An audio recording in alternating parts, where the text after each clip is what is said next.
Meghalaya Minister for General Administration Department Sosthenes Sohtun has underscored the significance of the upcoming Meghalaya Census 2026 to 2027, describing it as a crucial step towards modernizing data collection through a fully digital process.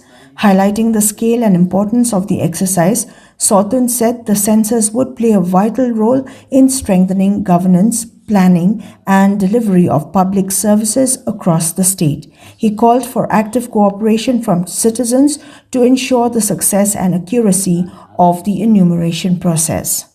Addressing concerns regarding the deployment of teachers for census duties, the minister maintained that the teachers are well suited for the task. He assured that enumeration work can be carried out after school hours, thereby ensuring minimal disruption to academic activities.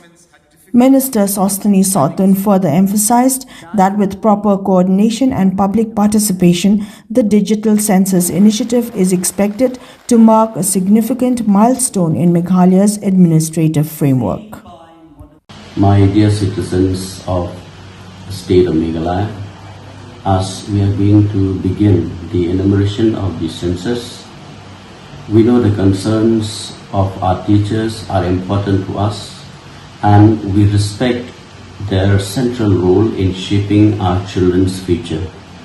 At the same time, the census is vital because it directly impacts whether families receive job cards under MGNRGA, access to ration, healthcare facilities, and other essential services.